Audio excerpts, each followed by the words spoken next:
because indeed the Senate did not go fully Republican.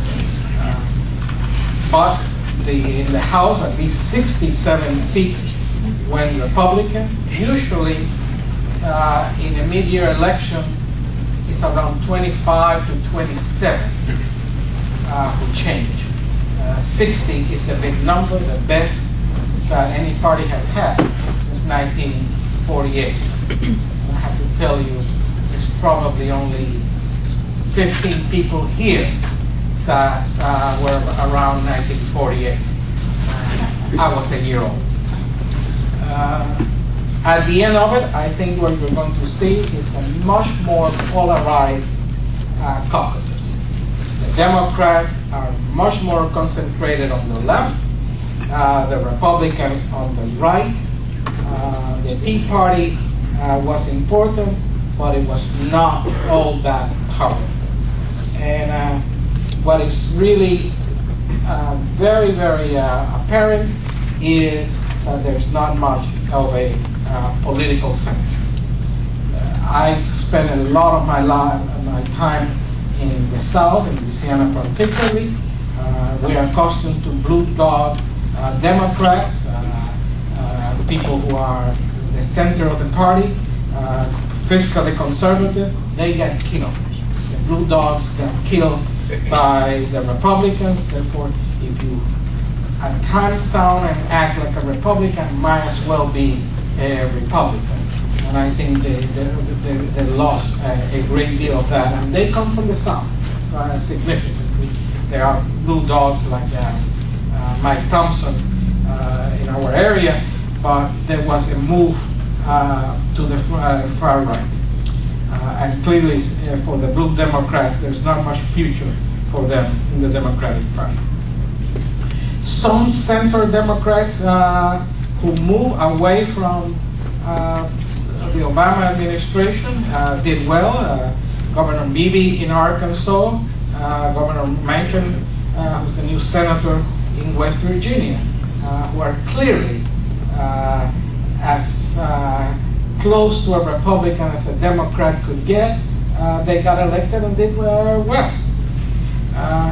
And in my estimation, the Republicans need better candidates in many levels. And the Tea Party did not produce, in many cases, good candidates. O'Donnell in Delaware, Palomino in New York, and Engel in Nevada were absolutely poor candidates, as Ms. Palin was in the 08 election. Therefore, all elections are local. And when there are national implications, etc., you run against somebody and you run locally. If you are not a disciplined, strong candidate, no matter what the national mood is, you fail. And I think we have seen, in the cases I mentioned, in Delaware, New York, Nevada, those failures. The Tea Party brought great energy and theme to the election, but not necessarily a lot of strong candidates. And I think with that. Self-financed campaigns by millionaires and business people are highly suspected and generally not successful. California with Whitman, Connecticut with McCuan. In California, in my recollection, it's never successful. We have Checky, we have Harman, we have Whitman. People have great suspect of people who are able and willing to self-finance their campaign. It works almost against, if you do that, it's because you have a great commitment to whatever you believe. You're willing to, anybody who's willing to spend $150 million for a Senate seat, you have to ask, their sanity. But it doesn't work in their favor. It works against, and I think that's pretty much it. President Obama's involvement did not pay well. Most of the people he supported directly lost. He only campaigned for a House representative in Virginia, Pirello, I think that's his name. He lost. Strickland in Ohio. The president went to campaign for Governor Strickland 12 times in Ohio. Strickland lost. Feingold in the state of Wisconsin, where my wife comes from, lost his own seat in Illinois with Kirk. He lost and in Pennsylvania for Toomey Webb. Therefore, and the president also earlier on had been very involved in New Jersey and Virginia, where if you're a Democrat, you might not want to invite President Obama to campaign for you. The record has not been very good. His coattails are very negative for individual candidates, etc.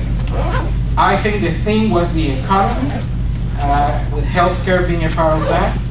Not a single mention last night anywhere. I suffer from this male disease called surfing. You know, we cannot stay on one channel more than 2 seconds. Not a single mention about the war. Not a single mention of foreign affairs. It was all about the economy and related to that a bit of health care. This was a vote, in my belief, against the Obama perception of a strong hand of government and influence of the government on the economy. It was generally not a good night for liberals, and the South returned to Nixon days, a solid GOP South, with the Midwest very much leaning toward the GOP, and the state, the bellwether state of Ohio and Pennsylvania going GOP. That is really very significant. It's not only significant at a national level. In many of the states, the legislature, the state legislature have gone Republican. In bellwether states. In Ohio, Florida, Texas, California, the island of California, are very, very important. And this is, they have gone that way. I think I'll stop like that, except that, again, California proved to be always an island. You know, the earlier maps of California show us as an island. They were right. Not physically right, but I think they were intellectually, culturally right. I mean, California bumped the train. New York also was an island, and they went Democrat while everybody else did. But 2010 is not 2012. And President Clinton got his behind beat very badly in his first mid-year election. And he came back and got reelected, and had, despite his personal peccadillo, had a pretty successful 2 terms in office. Therefore, anybody who's saying, you know, the Obamas should be renovating their home in Chicago because he's going to go back there in 2012, I think they are much ahead of what could happen. Thank you. All right, let's go to Jim Sweeney about the Blue Island of California and the Sea of Red. Yeah. California is interesting in this election on first blush because it is the island. You know, we wrote this morning that the red wave stopped in the Sierra. But if you peel beyond, there are a lot of the same factors at play here. And if we would take a look at California, we can see on a lesser extent, it wasn't enough to change the outcome, but you can see the outcome in these elections. There is one congressional seat turning over. Jim Costa in the Central Valley, Blue Dog, conservative Democrat, lost. Doesn't significantly change voting structure in the House in terms of how the new member will vote, changes the caucus. You even look at the local congressional districts. Okay, Woolsey got 2/3 of the vote. It was actually her worst showing in the last 4 elections. It was the best showing by a Republican in her district since 1996. There was some of the same factors at play. In the Thompson district, it was his worst showing ever. Still 63%. This is a very safely Democratic part of the state. He's the Democratic candidate will win the election. If there's a change, it will be in a primary.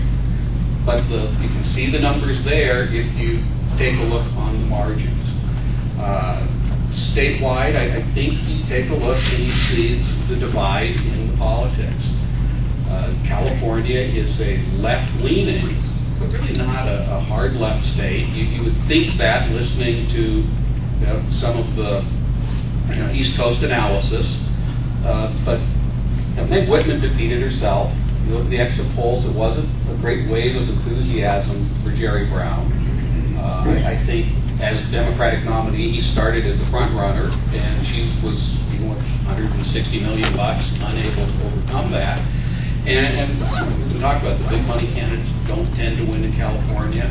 I think that there's a place where you hit diminishing returns, people tune out. And I think there's a step beyond that, and I think we saw it in this election where people go beyond tuning out. They turn it around, they resent it. Why are you bombarding me with this? And I think it actively hurt her. You can look back at the North Coast State Senate District 12 years ago. We had a candidate, John Jordan, runs a winery in Healdsburg, spent a lot of money in that race. It was a similar Democratic-leaning district. It could potentially go another way. But I think he spent so much money, it turned people off and ended up costing them. California clearly has moved into the blue column. Through the 20th century, there were only 3 Democratic governors in California, 2 of them were named Brown. That's why I say it's not a hardcore Democratic state, but it has clearly moved in that direction. You see it in this election. The Democrats swept the state offices. But Prop 19 lost. Prop 26 passed. Prop 26 was the measure to make it harder to raise fees. Now, mind you, these aren't the fees that you pay to get your driver's license or go to the park. These are, as an example, the fees that paint companies pay for lead poisoning, to monitor children for lead poisoning. But it passed pretty handily. You still see that there is a space in California in the middle, but the Republican Party here is not in the middle. And that's what costs the Republican Party. The Whitman, the arena, right down the line, the moderate candidates lose the primary, and then it becomes a fairly easy election in November for the Democrats. So you do see the unhappiness, you do see some of the public concerns with the economy, but the numbers, given their choice between a very conservative Republican and a Democrat, California voters tend to go for the Democrat. And the Democrats, I think, tend to do a better job of nominating somewhat more moderate candidates. But again, we'll see in the legislature now with the 2/3 rule eliminated, how does it play out?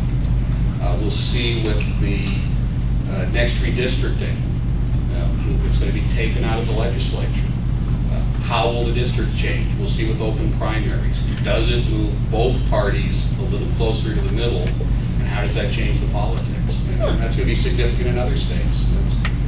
Ruben mentioned the governors, the legislatures turning over. Well, there are going to be new district lines for 2012. And if you're going to have Republican legislatures drawing those lines, that will help the Republicans in the 2012 election. California, I suspect that was one of the reasons we saw 27, was that it potentially a bulwark if the Democrats could retain control over drawing the lines. It lost that. We will see what happens. Well, we've had the lines in California drawn other than by the legislature. And the Supreme Court drew the lines in 1970 and 1990. The Democrats still did fine and made very well with the independent, but it's going to be a new territory here. And an interesting experiment in what that means for the partisanship in the legislature, in the congressional delegation, and even maybe who gets nominated at the state level. 2012 will be very interesting to watch this. All right, let's go to Cynthia Boaz, Department of Political Science. Okay. First of all, I want to thank my 2 predecessors for for giving a summary of the results. While I generally agree with the President's comments about what last night's results meant, there were two things that I wanted to add to them. One was, I don't completely agree that yesterday's results were necessarily represented the idea that moderates were being punished. But I think it was more about folks seen as establishment candidates being punished. And the second thing I would add is that I think Democrats clearly need better candidates as well. The rest of my observations are kind of a potpourri of various themes that emerged for me as I was watching this. So I'd be happy to follow up on any of these things during the Q&A. The first thing I want to note is that there was a hidden dynamic that underlied the results. And I think that a lot of observers, pundits, looking at the results from yesterday will say that what happened was clearly a mandate for the Republican Party. And conversely, that it was a rejection of Democratic Party values or liberal values. But I think there's a couple things that we need to keep in mind before we accept that conclusion. First of all, a number of those on the left, progressives, people identified as progressives, made it very clear that they were voting for third parties yesterday. So there were a pretty significant amount of votes cast in various elections for Green Party candidates, which I would argue ultimately affected the bigger outcomes. And additionally, a number of Democrats and independents who supported Obama and the Democrats in 2008, and this is especially the case amongst a couple of groups within the Democratic Party, young people in particular who didn't really turn out yesterday, and minorities. Also, because they didn't turn out, may have altered the underlying results, and what looks like a huge victory for the Republicans is actually, to a very large degree, a rejection of the fact that many people perceive the sitting Democrats as not liberal enough. And there's a frustration with the pace of reform, that's not fast enough. The fact that there wasn't a single payer included in the healthcare reform bill, for example, angered a lot of folks anywhere to the left of Democrats in the House. So I think that a lot of pundits that you're hearing from on the various 24-hour news networks, radio shows, and so on, are giving kind of a simplistic glance in the sense that they're concluding this is a huge victory for the GOP and the idea that Democrats and everybody else needs to move to the right, when in fact, much of what happened last night was a statement that at least in the Democratic Party, we expect them to be promoting things like more social reform, more regulation, and so on. The second thing I wanted to say was that there are some consequences of, I think, a misunderstanding about what happened in 2008 that emerged in last night's results. A significant percentage of the frustration expressed in the votes against Democratic candidates yesterday was the result of the fact that many people perceive Obama and the Democrats in Congress as not accomplishing much in the last 2 years. Now, pause for a second and think about how ironic that is, considering that a major GOP and Tea Party meme coming from these elections is that Obama and the Democrats have been systematically dismantling America at rapid speed. So I think while the frustration is understandable, it's underlined by some erroneous perceptions of power as something that comes from the top down. But presidents don't lead movements. Movements lead presidents. And President Obama has implored us on many occasions, even prior to his election in 2008, for us to empower him by holding him accountable, to continue the movement, if you want to call it that, that began at the time that he announced his campaign. And I think that this suggests, regardless of the fact of whether he's sincere or not, that he understands that nothing can happen without our complicity, and that the movement for change didn't end when he was elected, nor should it have. So I think it's very disempowering to give all the responsibility over to the executive once we've elected him. And I think that a big percentage of the frustration that was expressed in last night's votes come from the fact that we've done that.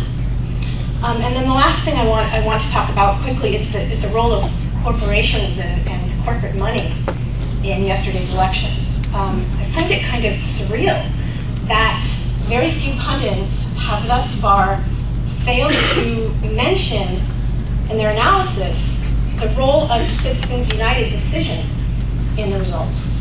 And I have two quick things to say about that. One, there's no doubt that corporations are taking full advantage of their new right to finance political campaigns to the extreme.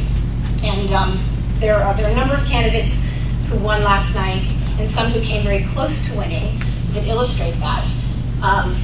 One of the most disappointing results for me personally was the Russ Feingold loss in Wisconsin, partly because I liked him as a senator, but also because the challenger who defeated him is a good example of this phenomenon. I think we're not quite sure yet exactly how much money was spent by Ron Johnson, Feingold's challenger, but at least $1.5 million was donated by the Chamber of Commerce in that race. So, you know, so that's one thing. But then on the other side, as both of my predecessors have pointed out, there's also limits to the role that money can play in elections, as evidenced by the candidacies of Whitman, Christine O'Donnell, and some others. But I think that latter point speaks to a bigger issue, which is that yesterday was really kind of a dry run for corporations and GOP strategists like people like Karl Rove and Lutz and others, who wanted to gauge the parameters on the types of candidates citizens would vote for, given enough money poured into campaigns, how extreme political ads can become, or how extreme and hostile the rhetoric can become, before people don't tolerate it anymore, and how far the envelope can be pushed in terms of fear-mongering and outright lying.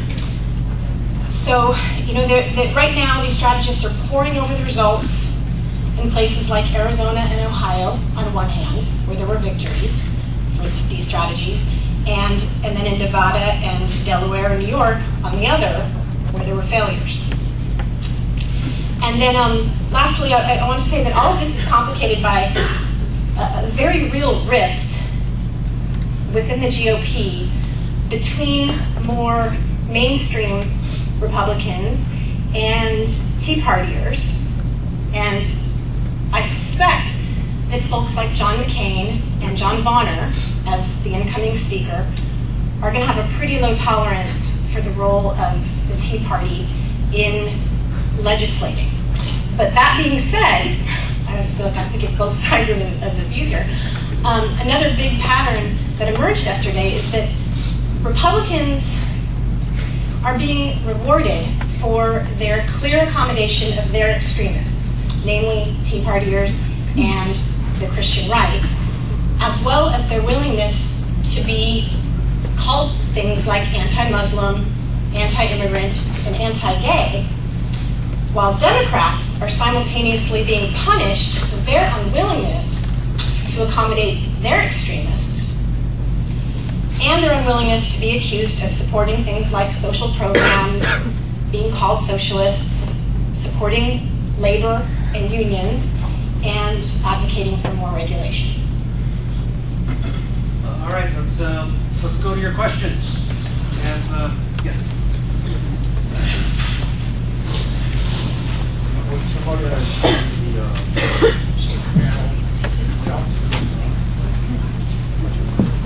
Would somebody on the panel remind me, whether I'm mistaken or not, that the Citizens United overturned president judgment? It seems like I remember that corporation did not action individual. That's correct. It allows corporate and labor union direct spending on elections. Traditionally, that's fallen in the area known as soft money. It's gone into voter registration. It's been there. It's allowed a more direct role. We saw it, I think, in a big way on the right in this election, in part because of the success. I think when all is said and done, we'll find that labor spent fairly heavily on the left but didn't get the return. From the candidate's point of view, where I think the biggest change is going to be, we can see the growing role of the independent expenditures, and the independent expenditures, which was where a lot of this is going to fall. It's not new, it's just going to get bigger. This is where you're going to see the hardest, nastiest, meanest campaigning. You may see less accurate campaigning. And it puts the candidates in a great position because they can be shocked, they can be outraged, but I have no control over this. And they can also, at that point, stick with the more positive campaign and know that someone is doing their dirty work for them. And both parties are equally guilty on that front. I just want to jump in there because as a teacher, I just want to be sure that the students in the room understand what independent expenditures are, IEs, in elections.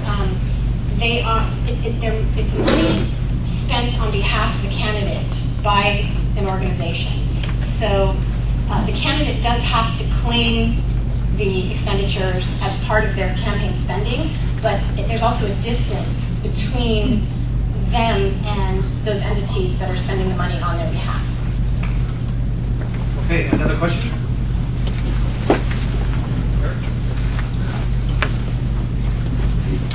So, as I was looking at some of the ballot propositions from other states, I noticed that in states that had a lot of blue dogs in it, there were propositions that were either would basically put the right to hunt or the right to bear arms on the state ballots.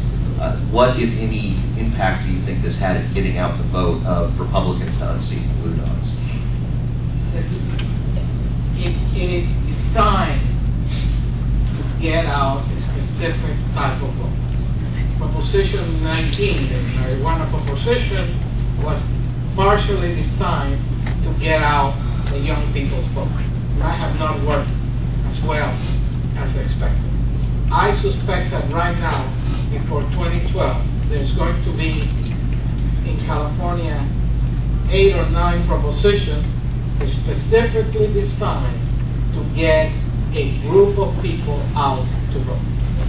And that's been done on both sides, and that's the problem of government by proposition, which is, a pretty segmented, self-interest kind of a vote, and not always works well. It has a lot of unintended consequences, but it's designed to do that. The unintended consequences can include one that we saw here in California a number of years ago. John Vandekamp, who was the Attorney General at the time, was running for governor. He sponsored 3 initiatives for the November election that were going to be the backbone of his campaign, but John forgot to win the primary. Yeah, I think, Eric, your question kind of answers itself. Honestly, I'd be curious what you think about that.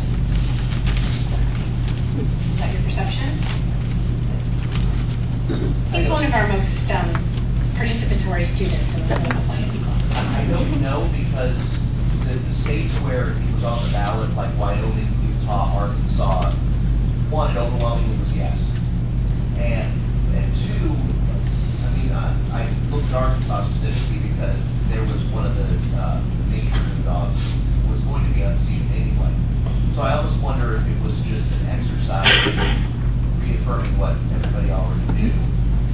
rather than an actual get out the vote effort, because they weren't in any really battleground type states.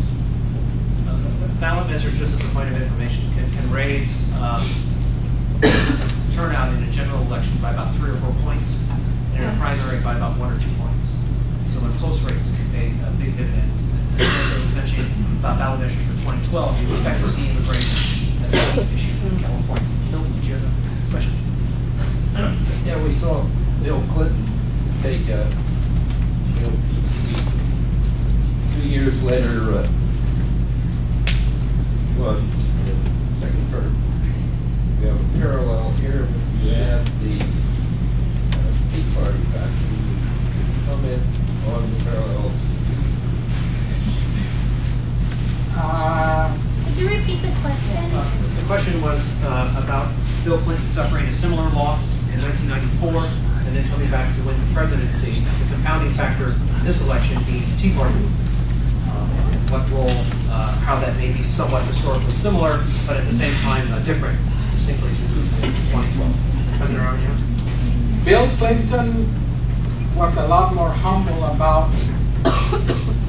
his losing that Obama seems to be at this moment, even though he was very diplomatic in whatever little I heard in the thing this, earlier on.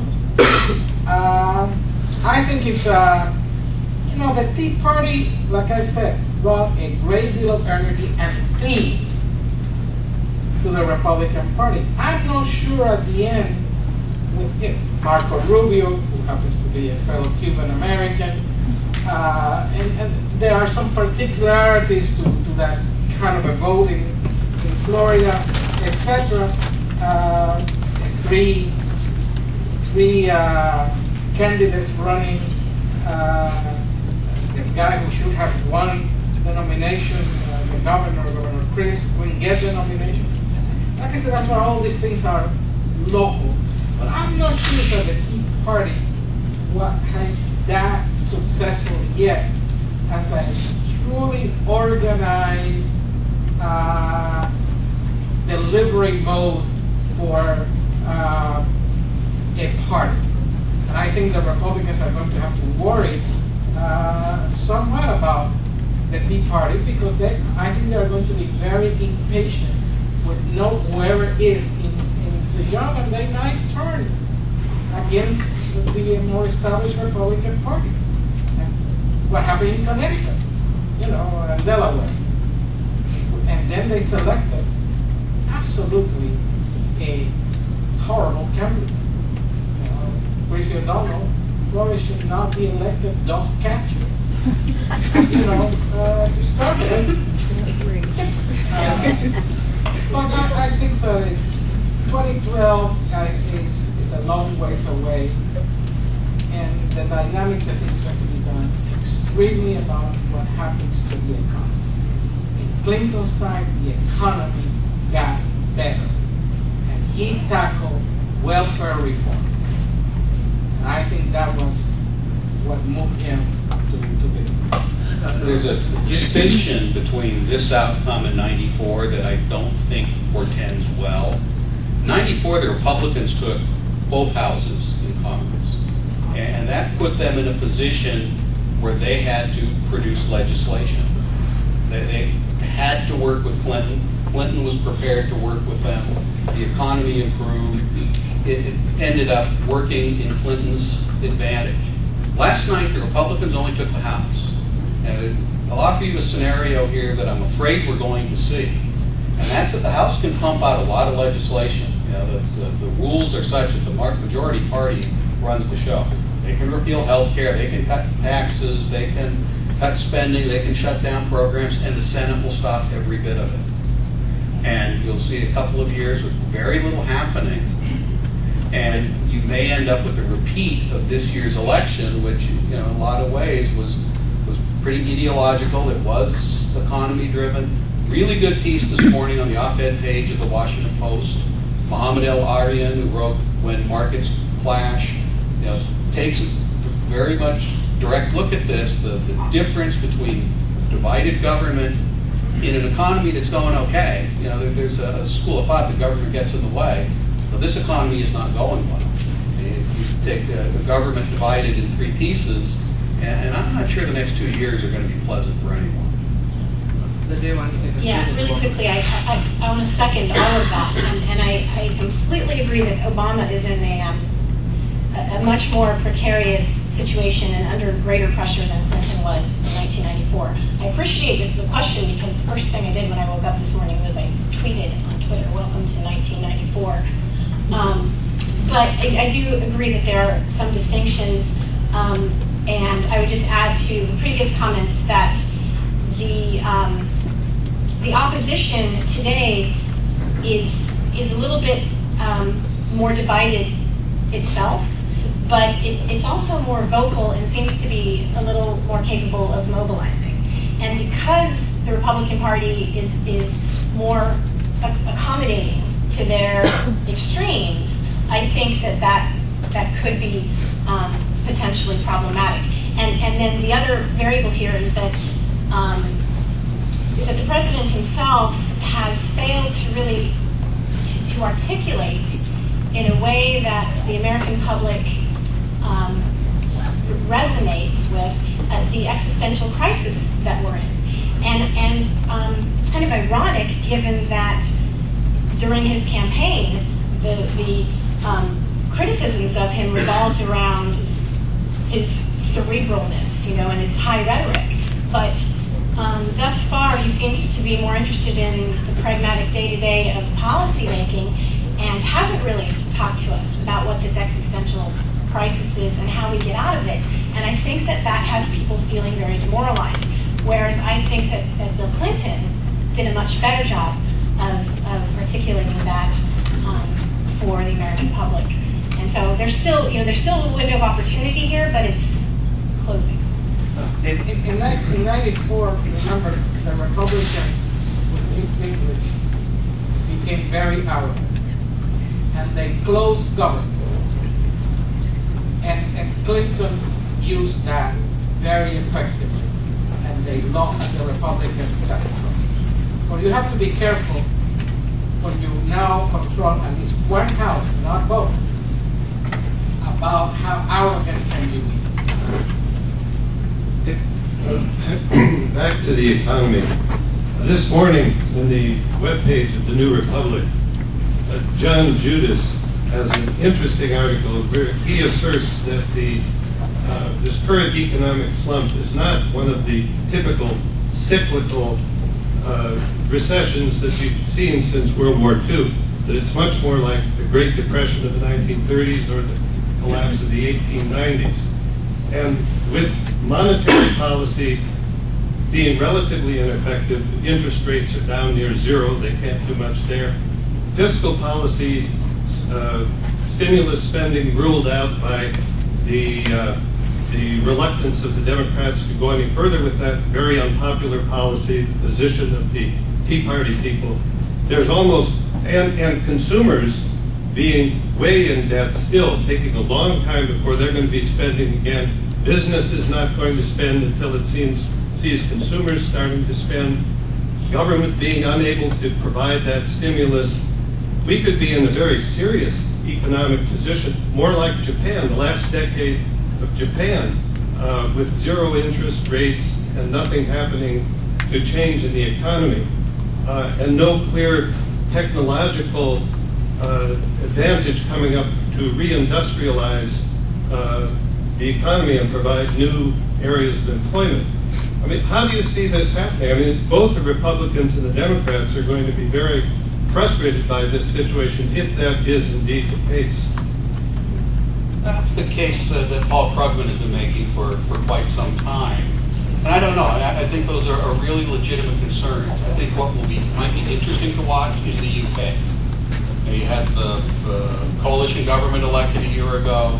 The coalition is implementing some of the ideas that, you hear a little bit out of the Republicans, but they don't quite have the courage of their convictions. We got to cut back, we got to balance the budget, but we don't want to tell you how to do it because you ain't going to like it. Cameron has proposed some very deep budget cuts. He has proposed tax increases. Those are exactly what Judas and Krugman argue are going to backfire. If they backfire there, maybe that provides some impetus for our policymakers to go a different direction. Turns out Judas and Krugman are wrong, which I doubt. Maybe the British policies work and we see them adopted here, but I think the UK may be very interesting to watch in the next year what happens there with their government and whether our government chooses to either go the same way or in an opposite direction or can get the votes together to do anything. This administration has followed a pretty classical Keynesian approach to the economy, but has not been able to explain it in any form where people understand. And remember, Richard Nixon at one point said we are now all Keynesian, which was an incredible, acceptance of the theory, which I think still holds. But you need to be able to explain it in a way which people understand. And I think the frustration with President Obama is that he came as the great communicator and has not been able to do it. Great campaigner, and I absolutely probably the best campaigner that I have seen in my years in the United States in terms of communication, etc. But once he got to the White House, he has not been able to maintain that and explain why does stimulus work and what's the history and all of that. It has been totally out of the scope for people. Therefore, it arises then these great concerns by most of the population that things are not working, that they have wasted all this money, that they have saved banks that should not be saved. And therefore he's saddled with being a lot more conservative than people expected to do it because he's not being able to explain why. Cynthia? Real quickly, thank you for your question, David, and thank you also for being here. For those of you who don't know, David is the local MoveOn.org. I don't know what the title is, chair, president, director, council. So thank you for being here. It's nice to see community members here as well as the campus community. So I don't have a lot to add to this except to say that I find it interesting that the GOP and now Tea Party message has very intensively been about smaller government and lower taxes. These have been the memes, right? But in office, they don't actually do those things. And to the contrary, the record is that that government has been grown more and taxes have been raised more on most of us, with the exception of the wealthiest 2%, under Republicans, more so than Democratic legislatures. On the other hand, the Democratic message has been more about social programs and stimulus and kind of cautiously about cutting taxes, cutting tax breaks for the wealthiest. But they don't actually do that either. So both parties have their messages and their memes, but for the most part, they haven't implemented them in the form of policy. So I think if that continues as the status quo, then the situation you just described is going to become catastrophic. Ed? How does the panel anticipate the results will play out in the area of conflict, troop deployments, military spending, particularly as regards Iran, Yemen, and Somalia? Why don't you repeat it a little bit louder? How does the panel anticipate the results will play out in the area of conflict, troop deployments, military spending, and particularly as regards Iran, Yemen, and Somalia? So you're asking if Iran and Yemen will be invaded? Well, if you could place the results in the context perhaps of foreign policy decisions, defense spending, changes in that direction. Not on the screen anywhere in this election. Not last night, there was not a single mention. And I watched TV from like 5 o'clock until midnight. I did not hear one single mentioning of any of those areas or any items in foreign affairs. And I think you'd be hard pressed to have found a campaign this fall that touched on any of those themes. It's remarkably missing. And frankly, I'm not sure where things fall. You know, we had Obama, who ran with a focus on, Afghanistan as the war we should have stuck with and getting out of Iraq. Now, it's not entirely clear how that plays out. I'm not sure there's been a lot of deep thinking about exactly what Iran's role might be. I think Africa has largely been overlooked. I don't think we have thought a lot about Somalia. Yemen is suddenly back on our radar after last week's events. But I don't know, and I think that's going to be a fascinating thing to watch, where foreign policy and particularly foreign policies in regards to wars, in regards to terrorism, may go with this new mix in Washington. I don't know. Ironically, foreign policy is the area where President Obama has done much better than expected. When he was elected, the conventional wisdom was that domestic policy would be his strong point and that foreign policy would be his weak point. Now, when I say better than expected, I don't mean that as a subjective judgment about what I think of his foreign policy, but in terms of how it's been accepted, especially by the other party. He has had a much smoother process in terms of getting foreign policy approval than domestic policy approval. I think, and that's just something to think about here in the context of your question, but I think there is a relevance to the fact that there is divided legislatures now. In other words, that the Senate will continue to be held by Democrats and the House will continue to be held by, or will now be held by Republicans. Traditionally, the House of Representatives is more the domestic policy house. It takes the lead on domestic policy issues, whereas the Senate tends to take the lead on these foreign policy and global issues. So, this division with the Democrats barely holding on to the Senate and Republicans now getting the House, I think is going to make this foreign policy process even more arduous than it's already been. And I think that that's compounded by the fact that a number of anti-war Democrats lost last night, and namely Russ Feingold. I know I've already mentioned him, but I think I'm in shock. I think I'm still recovering from the shock of that, because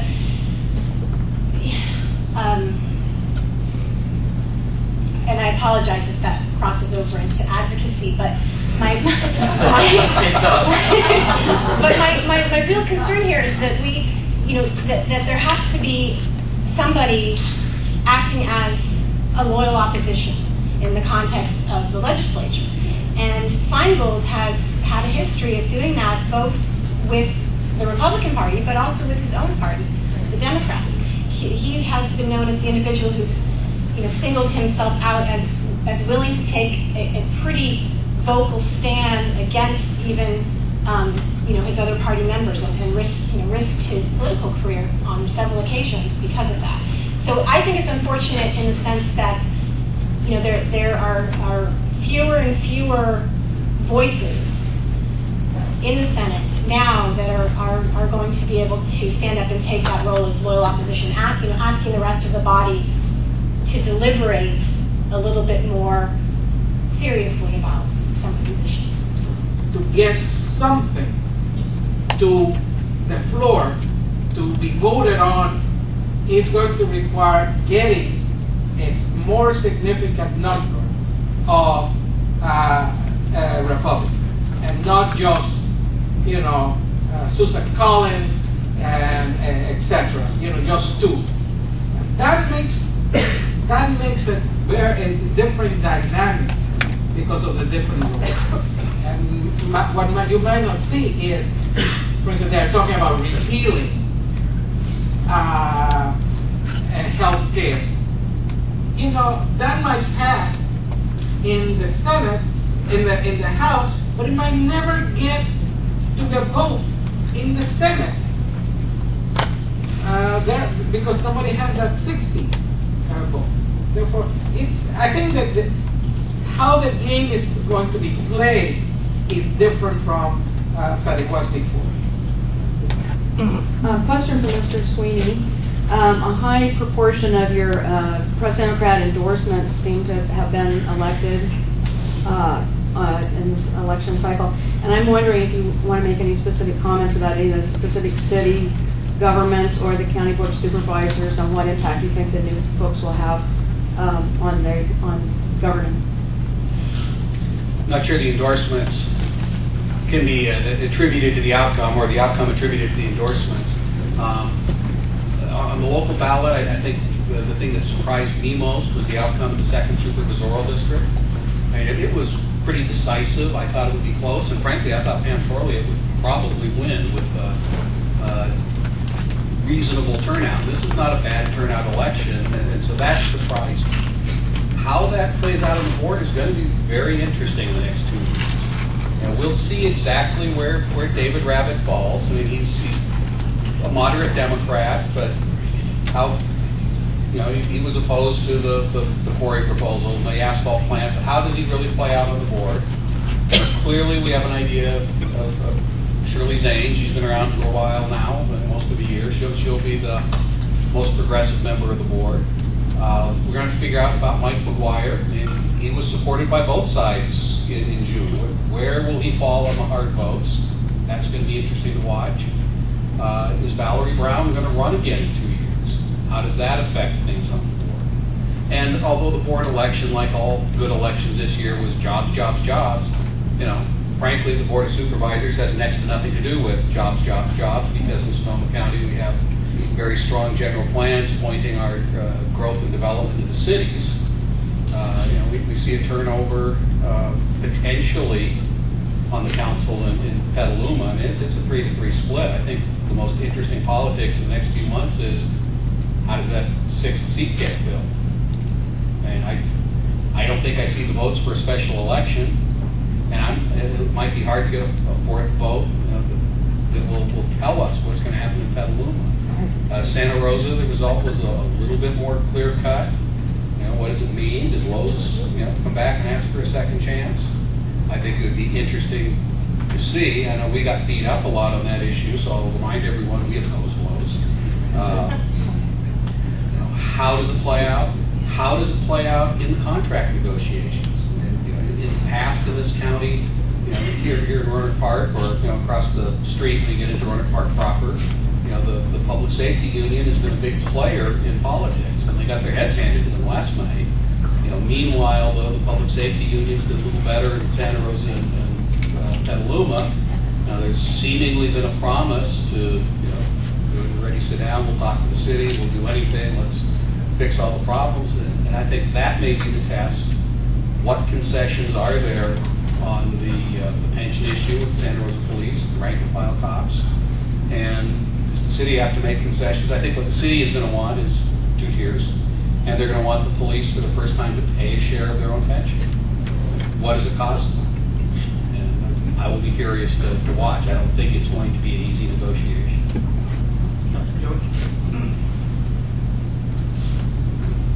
A lot of the members of the class of 2000, including Speaker-elect Boehner. Can you speak up? A lot of the members of the class of 2000, including Speaker-elect Boehner, have been been campaigning on issues that are border on impossible to deliver. And I was wondering if the panel might comment on these. A couple of, for instances, includes one of the first things I heard Speaker Boehner discuss today was repealing the healthcare reform law, which is actually impossible, at least for the next 2 years. And a common Tea Party, well, 2 planks of the Tea Party platform are both lowering taxes and balancing the budget. And I think that borders on impossible and probably is politically impossible. And I just wonder if the panel would comment on how the inability to deliver on these promises might impact the party's future. Realistic campaign promises don't have great history anywhere. You know, you can go back to 1980. When President Reagan was elected, the great theory was the Laffer curve, that the lower you cut tax rates, the more active the economy would be, and money would flood into Washington at a rate never seen before. That the only thing we had to do was cut taxes. Well, a year later, the country had an enormous deficit, and it's long forgotten that Reagan raised taxes because they had to get a little closer to balancing the budget. And politicians make promises, and I don't want to be too down on the voters. Most people are very busy. They don't devote a whole lot of time to politics. They aren't junkies like I am. They make their decisions based on what they're comfortable with and what they hear and what they kind of trust, and the candidates know that. They can promise the moon and not really have to worry about delivering that much.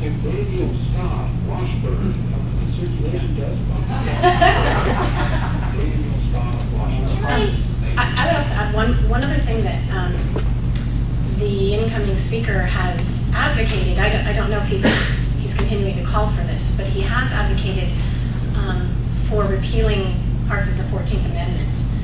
If you want to add that to your list of things that are going to be impossible to do, and that are also kind of shocking, in the context of American politics.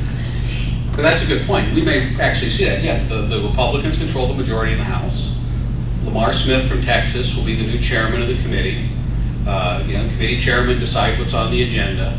The House is in a position, if they choose, to shove out a lot of partisan legislation, and you can do it pretty safely because the Senate's going to kill it. You're not accountable for it. One of the wonderful lines I used to hear all the time up in Sacramento, very ornate legislative chambers, and everyone in the Senate will tell you that the Latin language up over the speaker's roster says that the Senate's job is to protect the people of California from the Assembly.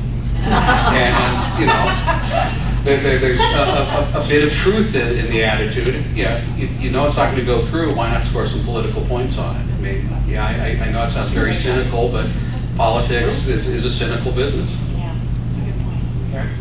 I wanted to go back to the war and the comments about the lack of any kind of international policy. Could you comment about why you think that didn't come up at all, anywhere? Sure, there's no draft. Yeah, we have a volunteer army. Most of us have most of us, well, I suppose I shouldn't speak for you. I know very few people with a direct stake, with a loved one in the service, taking a risk. We're seeing what's the stopgap, and people being kept from leaving the service because there aren't enough inductees to fill the needs.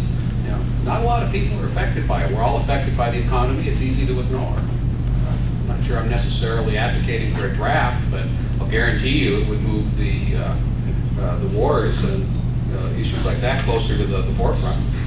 The number of casualties has gone down significantly, and we're not paying for the war in a direct way. Therefore, and it is very difficult to get in or out of. Therefore, and it really has not affected the body politic. People are just ignoring it that it happens. Yeah, and to add to that, I would say that while there are people that that care about this issue significantly, on both sides, strong war hawks and strong, anti-war advocates, they were largely marginalized, in these races. Actually, marginalized might not be the best word. They were eclipsed by other issues. There was a prioritizing, and unfortunately, these voices were just not given, much of a forum. Do we have any other questions?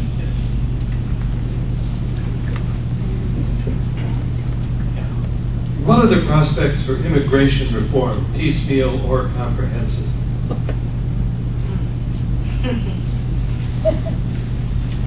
Piecemeal, probably some things can be accomplished. I don't think comprehensive now is possible. But I think some piecemeal, and I think you'll find that in that area, the Senate is a lot more willing to be bipartisan on that than you would have in the House. I guess it kind of depends on what you mean by reform.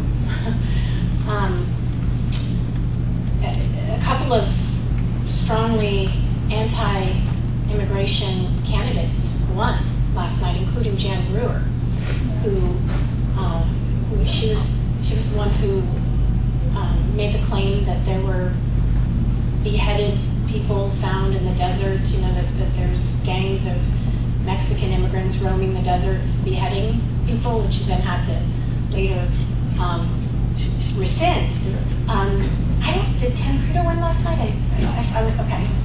Okay, so he didn't. But there are other, strongly vocal anti-immigrant candidates who did win, and this is going to be one of these wedge issues, and I think especially here in California and in a couple of other states, Texas, Rick Perry won again, Arizona, New Mexico. This is going. I think the contentiousness around this issue is only going to continue to increase.